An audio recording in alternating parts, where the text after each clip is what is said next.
క్రీస్తునాథుని యందు ప్రియ సహోదరి సహోదరులారా, పాస్కాయత్త కాల 5వ ఆదివార ధ్యానాంశానికి మీకు స్వాగతం.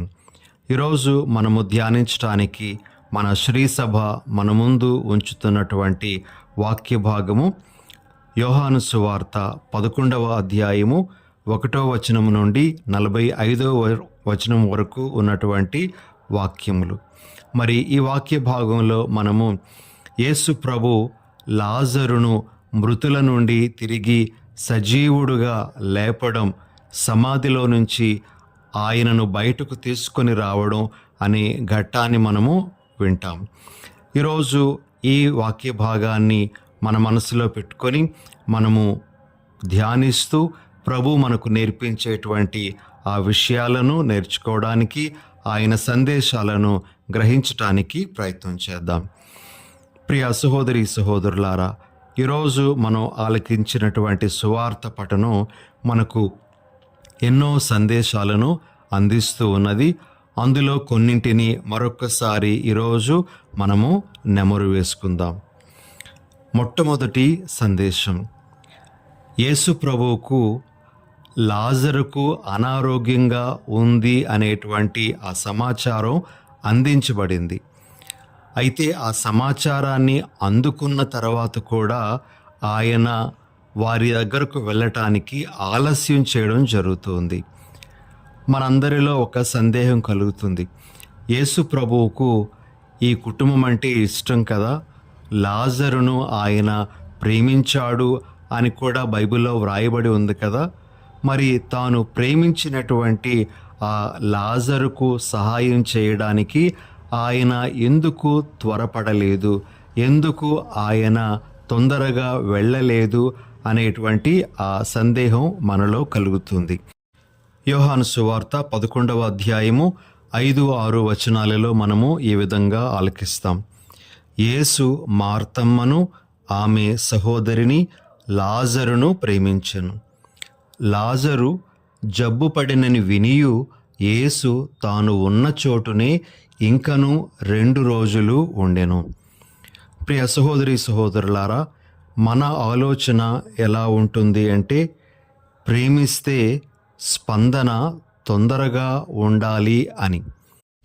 కానీ యేసు ప్రభు యొక్క ఆలోచన ఎలా ఉంది అంటే, ప్రేమిస్తే ఉత్తమమైన దానిని ఇవ్వాలి అనేది. చూడండి, లాజరు సమాధి చేయబడి 4 రోజులైంది. అతని యొక్క ఆ మృతదేహం నుండి దుర్గంధము కూడా వెలువడుతూ ఉండవచ్చని లాజరు యొక్క సహోదరి మార్తమ్మ మాటల ద్వారా కూడా మనకు తెలుస్తుంది. అయితే దుర్గంధం కొడుతున్నటువంటి, కుళ్ళిపోతున్నటువంటి ఆ శరీరమును సజీవమైనటువంటి శరీరముగా మార్చి లాజరు మీద తనకున్నటువంటి ప్రేమను వ్యక్తం చేయాలి అని యేసు ప్రభు ఆలోచించారు.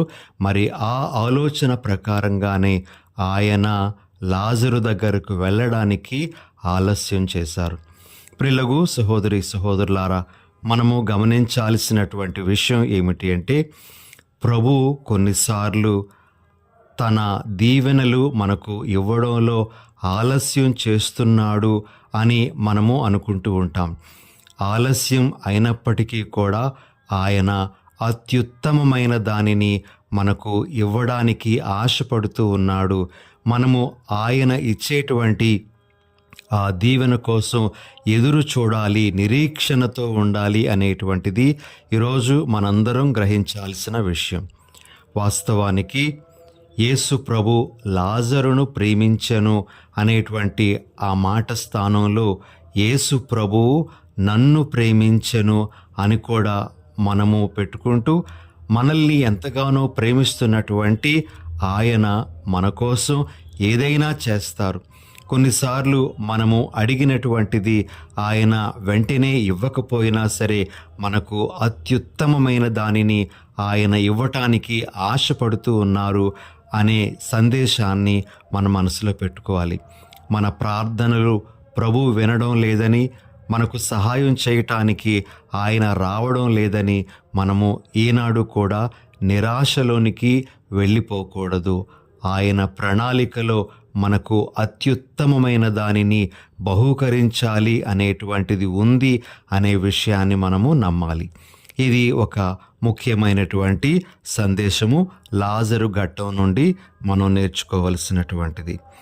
ఇక రెండో విషయం, ప్రియ సహోదరి సహోదరులారా, ఎక్కడ మనము యేసు ప్రభువు ఏడ్చెను అని మనం చూడము, కానీ ఈ లాజరు మరణ ఘట్టంలో మాత్రము యేసు ప్రభు తన కన్నీరు కార్చారు అని మనము వింటాం. యోహాను సువార్త 11వ అధ్యాయము 35వ వచనంలో మనము ఈ విషయాన్ని చూడగలం. అయితే మనందరికీ ఇంకొక సందేహం కూడా కలుగుతుంది. యేసు ప్రభువుకు తాను ఏం చేయబోతూ ఉన్నాడో తెలుసు. ఆయన ఆ లాజరుని తిరిగి లేపబోతూ ఉన్నాడు. తన శక్తిని ఆ రోజు ఆ ప్రజలందరి ముందు ప్రదర్శించబోతూ ఉన్నాడు. మరి దేవునికి గొప్పదైనటువంటి గౌరవాన్ని, మహిమను చేకూర్చబోతూ ఉన్నాడు.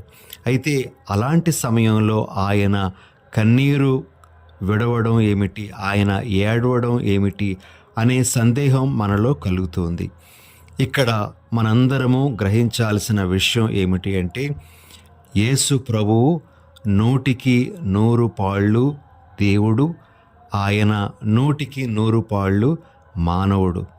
ఒక మానవునిగా ఎడబాటు అనేటువంటిది ఎంత బాధాకరమో ఆయన అనుభూతి చెందాడు. తన మిత్రుడైనటువంటి లాజరు చనిపోవడం అనేటువంటిది ఆయన మనస్సులో చాలా వేదనను కలిగించింది. ఆయన ఆ వేదనను తట్టుకోలేక కన్నీరు కార్చారు అని మనము గ్రహించాలి. ప్రియ సహోదరి సహోదరులారా, యేసు ప్రభువుకు మానవ సంబంధాల విలువ తెలుసు. యేసు ప్రభువుకు మానవులు అనుభవించే వివిధ శ్రమలు, తత్ఫలితంగా వచ్చేటువంటి వేదన ఆయనకు తెలుసు.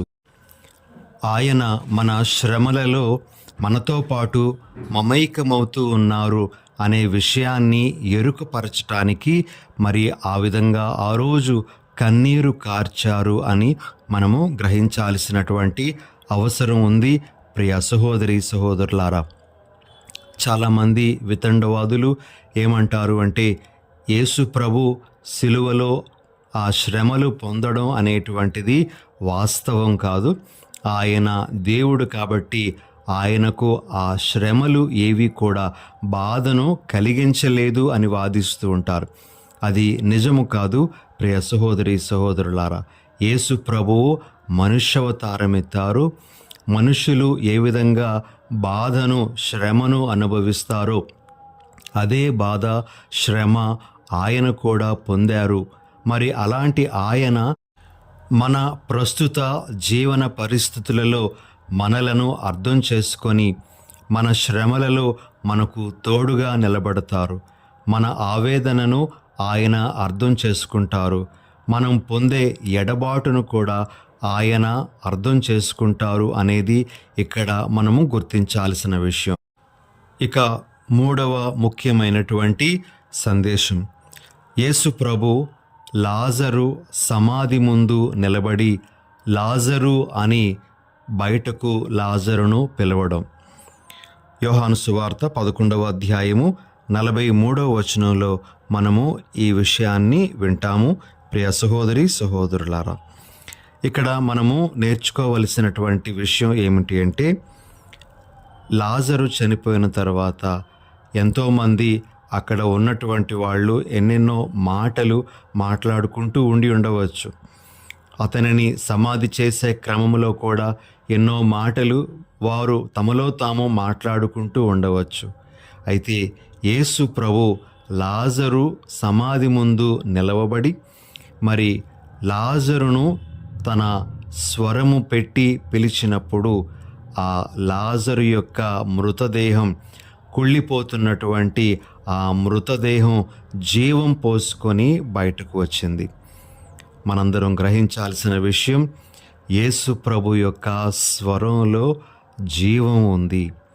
యేసు ప్రభు యొక్క స్వరంలో శక్తి ఉంది. యేసు ప్రభు యొక్క స్వరంలో అధికారం ఉంది అనే విషయం. అవును ప్రియ సహోదరి సహోదరులారా, ఆనాడు లాజరును ప్రభావితం చేసినటువంటి యేసు స్వరం ఈనాడు మనలను కూడా ప్రభావితం చేయగలదు. మనము కూడా అనేక విధాలుగా మరణంలోనికి వెళ్ళిపోతూ ఉన్నాము, మరణ అవస్థలో ఉన్నాము.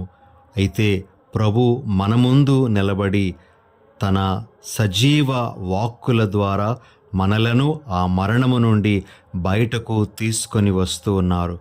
ఆయన స్వరంలో జీవం ఉంది, శక్తి ఉంది, అధికారం ఉంది అని మనం గ్రహించాలి. ఎంతోమంది దేవునికి దూరంగా జీవిస్తున్నటువంటి వాళ్ళు, ఎంతోమంది తమ జీవితాలను నాశనం చేసుకున్నటువంటి వాళ్ళు యేసు స్వరాన్ని విని తిరిగి బ్రతికినటువంటి వాళ్ళు మనకు కనబడుతూ ఉన్నారు. కాబట్టి యేసు స్వరం మనలో కూడా పనిచేయాలి.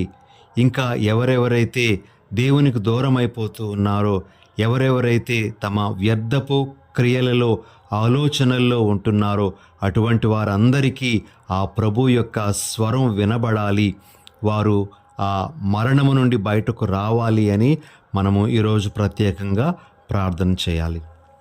ఇక 4వ ముఖ్యమైనటువంటి సందేశం, ప్రియ సహోదరి సహోదరులారా, యేసు ప్రభువు లాజరును బయటకు పిలుస్తూ ఉన్నారు. సమాధిలో ఉన్నటువంటి లాజరును వెలుపలికి రమ్ము అని ఆయన పిలుస్తూ ఉంటే ఆ మృతదేహం లాజరు బయటకు రావడం జరిగింది.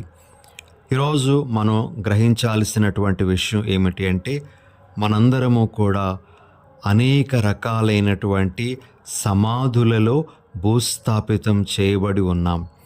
మనము ఇక ఆ సమాధుల నుంచి బయటకు రాలేము అని అనుకుంటూ ఉన్నాం. మన పని అయిపోయింది అని మనం అనుకుంటూ ఉన్నాం. అయితే ఇలాంటి సందర్భాలలోనే ప్రభు మరల మన సమాధుల ముందు నిలబడి మన పేరు పెట్టి బయటకు రమ్మని పిలుస్తూ ఉన్నారు. ప్రిలగు సహోదరి సహోదరులారా, ఈరోజు మనము ఎలాంటి సమాధుల నుండి బయటకు రావాలో ఒక్కసారి మనము ధ్యానించుదాం. మనము వ్యసనం అనేటువంటి సమాధిలో ఉంటే ఆ సమాధి నుంచి బయటకు రమ్మని ప్రభు కోరుతూ ఉన్నారు. మనము నిరాశ అనేటువంటి సమాధిలో భూస్థాపితం చేయబడితే దాని నుండి బయటకు రమ్మని ప్రభు కోరుతూ ఉన్నారు. పాపము అనే సమాధిలో మనము ఉన్నట్లయితే ఆ సమాధి నుంచి బయటకు రమ్మని ప్రభు కోరుతూ ఉన్నారు. విడిపోయినటువంటి బంధాలు అనేటువంటి సమాధిలో మనము ఉన్నట్లయితే ఆ సమాధి నుంచి బయటకు రమ్మని ప్రభు పిలుస్తూ ఉన్నారు. అవిశ్వాసము అనేటువంటి సమాధిలో మనము ఉంటే ఆ సమాధి నుండి బయటకు రమ్మని మనలను ప్రభు పిలుస్తూ ఉన్నారు. లాజరును బయటకు తీసుకొని వచ్చినటువంటి ఆ ప్రభు మనలను కూడా ఇలా వివిధ రకాలైనటువంటి సమాధుల నుండి బయటకు తీసుకొని వస్తారు అని మనము విశ్వసించాలి.